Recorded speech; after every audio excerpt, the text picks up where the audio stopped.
Պարոն Կարապետյան, ձեր բացման խոսքում նշեցիք, որ Հայաստանը պարտքով է ապրում, քիչ առաջ էր արտաքին պարտքի վերաբերյալ հարցը չէր, բայց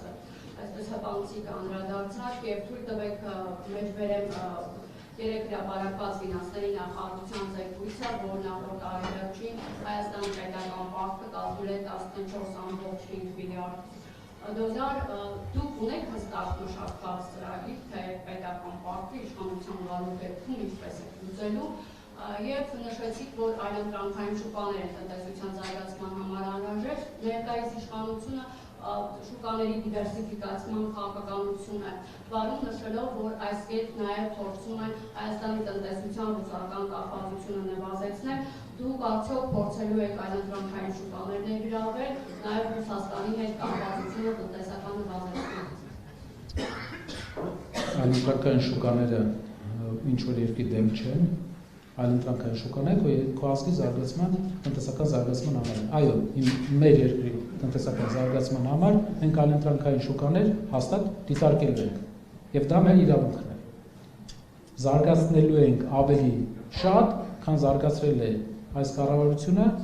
անգամ 8 տարվա ընթացքում իր ունեցած արդյունքը մենք շատ կարճ ժամանակահատվածում վստահ եմ կունենանք։ Առաջի հարցը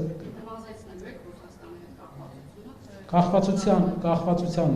խնդիրը ուրիշ ձև է։ Տնտեսական կախվածությունը մի երկրից, այն դեպքում, երբ որ դու չունես այլընտրանքային ուրիշ երկրների հետ շուկայական հարաբերություններ ակտիվ առևտուր, ավելացնելու եք այլ տարածաշրջանների հետ ակտիվ առևտուրը։ Պետական պարտքը ամենաբարդ հարցերից է։ Մենք գիտենք, որ աշխարհում կա Լիբանանի փորձ,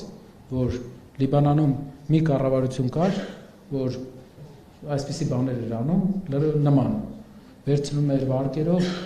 ինչ-որ ենթակառուցվածք էր սարքում ու ընտրվում էր, վերցում էր վարկերով ինչ-որ պրոցեսներ անում, մարդիկ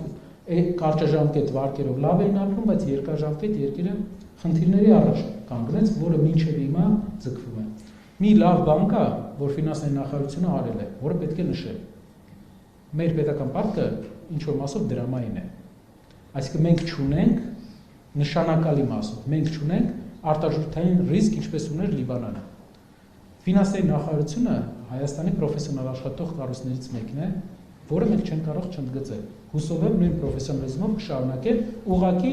քաղաքական առումով այս 6 ամիսը։ Ուղղակի քաղաքական առումով գոնե կես տարվա բյուջեի մեջ ինչ որ առումով պետական պարտքի հատվածը կառավարելի կսարքեն, որպեսզի հաջորդ կառավարություններին չթողեն ավելի վատ դիրք։